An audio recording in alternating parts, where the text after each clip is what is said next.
நான் ஒன்று சொல்கிறேன், அதை நீங்கள் நம்பல, இதெல்லாம் நடக்குமான்னு சொன்னால் நீங்கள் எனக்கு அடிமையாகணும். அப்படியான ஒரு கேமு. அப்போ நான் என்ன பண்ண தெரியுமா, அம்மா வயிற்றுக்குள்ள இருந்தேன். அம்மாவுக்கு மாம்பழம் வேணுமே, விட்டுறக்கூடாதேன்னு வெளியில் குதிச்சு வந்து அந்த தென்னை மரத்தில் ஏறி மாம்பழங்களை பூரா பறித்து அம்மாவுக்கு கொடுத்துட்டு மறுபடியும் அம்மா வயிற்றுக்குள்ளே போயிட்டேன்.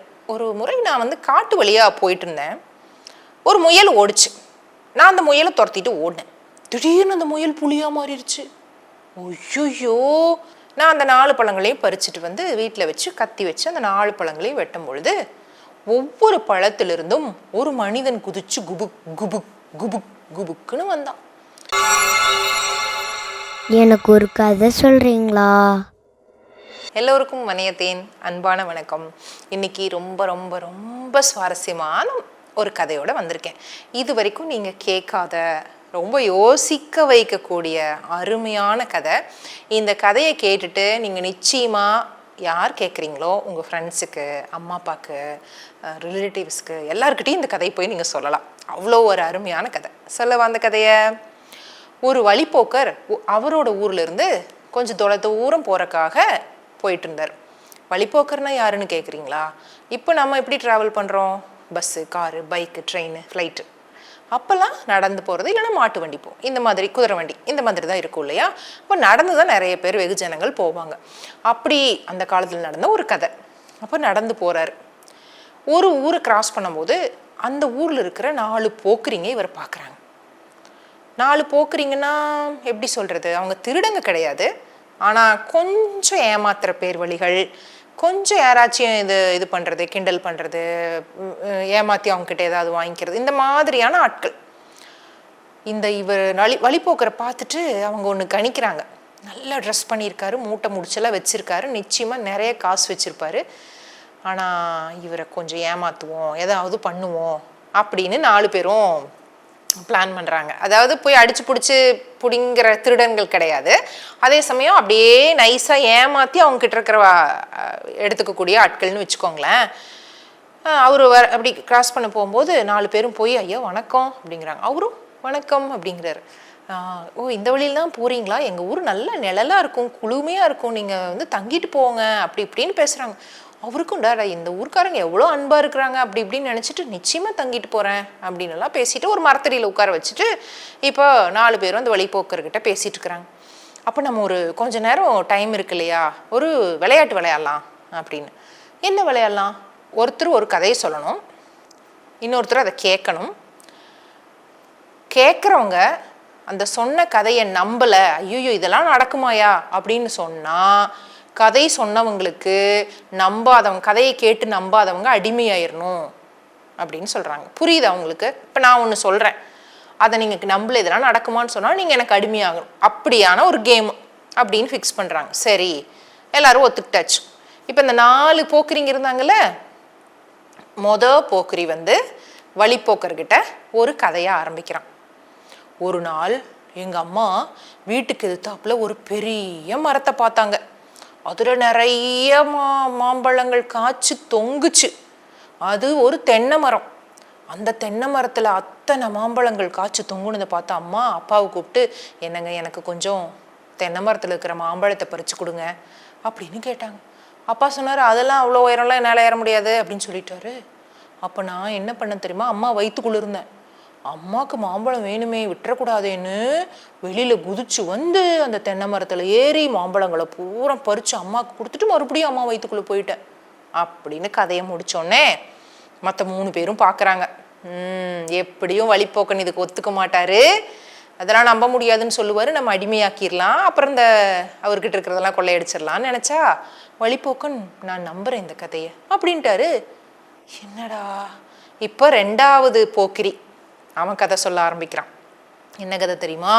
நான் வந்து பிறந்து 1 வாரம் இருக்கும்பொழுது எனக்கு ரொம்ப பசி, அம்மான்னு கத்திக்கிட்டு இருந்தேன். யாரையும் காண வீட்டில். சரின்னு அப்படியே காட்டு பக்கமாக போய் ஒரு பெரிய மரத்தில் ஏறிட்டேன். ரொம்ப உயரமான மரம். அதில் இருக்கிற பழங்களெல்லாம் பறித்து சாப்பிட்டேன். இறங்க தெரியல. என்ன பண்ணுறது, யாருமே இல்லையே, இறங்க தெரியலையே, யாருமே வரலையே, காப்பாற்றலையேன்னு நினச்சேன். நான் என்ன பண்ணேன், 1 மாத குழந்தையாக தான் இருந்தேன் நான். அப்போது நேராக ஊருக்குள்ளே வந்து வீட்டுக்கு வந்து ஏணி எடுத்துகிட்டு போய் வச்சு அப்புறம் இறங்கி வந்துட்டேன். அப்படின்னு சொன்னானா. புரிஞ்சுதா உங்களுக்கு? அவன் இறங்க முடியாமல் உட்காந்துருக்கானா, 1 மாத குழந்தையா, மரம் ஏறிட்டானா, அப்புறம் இறங்க முடியாதனால வீட்டுக்கு வந்து ஏணி எடுத்துகிட்டு போய் இறங்கினானா. எதுவுமே நம்புற மாதிரி இல்லைல்ல. ஆனால் வழிப்போக்கன் என்ன சொன்னார், ஆஹா இப்படி நடந்திருக்கா, நான் நம்புகிறேன் இந்த கதையன்ட்டார். இப்போ 3வது போக்கிரி கதை சொல்ல வரான். என்ன கதை சொல்கிறான் தெரியுமா? நான் வந்து ஒரு வயசு இருக்குன்னு நினைக்கிறேன். ஒரு முறை நான் வந்து காட்டு வழியாக போயிட்டு இருந்தேன். ஒரு முயல் ஓடிச்சு. நான் அந்த முயலை துரத்திட்டு ஓடினேன். திடீர்னு அந்த முயல் புலியாக மாறிடுச்சு. ஐயோ! அக்னி நம்ம வாழ்க்கையில ஒரு முக்கியமான அங்கம். திருமணம், கிரகப்பிரவேசம், ஏன் நம்ம வாழ்க்கையில வர அனைத்து ஆரம்பங்களுக்கும் சாட்சி அக்னிதான். நம்ம நம்பிக்கைக்கு உறுதுணையா இருப்பதும் அக்னிதான். தரமானதை உருவாக்குறதும் அக்னிதான். இப்படி தரத்தினால உருவாறதுதான் அக்னி 500D கம்பிகள். உறுதி, தரம் மற்றும் நம்பிக்கையின் அடையாளம் அக்னிக்கு நிகர் அக்னிதான். அப்படின்னு நான் நினைக்கவே இல்லை. முயல் புளிய மாதிரி என்னை பார்த்துச்சு. நான் அப்படியே பக்கத்தில் போய் அந்த புலியோட காதை பிடிச்சி தூக்கி கரகரன்னு சுற்றி தூக்கி குளத்துல வீசிட்டு வந்துட்டேன் அப்படின்னு கதையை முடிக்கிறான். இதைவாது இவர் நம்பாமல் இருந்திருக்கலாம். நான் நம்புறேனே, நடக்கும்ல, நீங்கள் வீரன் அப்படின்ட்டாரு. 3 போக்கிரிங்க முடிஞ்சது, இன்னும் 1 போக்கிரி தான் பாக்கி. ஐயோ என்ன பண்ணுவாங்கன்னு தெரியலையே, என்ன எதுக்கு எல்லாத்தையும் நம்புறான் இந்த ஆளு அப்படின்னு நினச்சிக்கிட்டு 4வது போக்கிரி கதை சொல்ல வரான். ஒரு முறை எனக்கு ரொம்ப பசியாக இருந்தது. நான் 6 மாத குழந்தையாக இருந்தேன். மீன் சாப்பிட்லான்னு ஆசையாக இருந்துச்சு. 6 மாத குழந்தையில மீன் சாப்பிட்லான்னு ஆசையாக இருந்தது. ஆற்றுல குதித்தேன். ஒரு மீனும் எனக்கு பிடிக்கல. கடலில் குதித்தேன். குட்டி குட்டி மீன்கள் ஒன்றையுமே காணுமே அப்படின்னு ஆழமாக கடலுக்குள்ளே போனேன். கடலுக்குள்ளே போனால் அங்கே மலை அளவுக்கு ஒரு மீன் இருந்துச்சு. அது குட்டி மீன்களெல்லாம் சாப்பிட்டு இருந்துச்சு. இந்த மலை அளவுக்கு இருந்த பெரிய மீனை டபால்னு ஒரு தட்டுனேன் பாருங்க, அப்படியே செதஞ்சிருச்சு அந்த மீன்.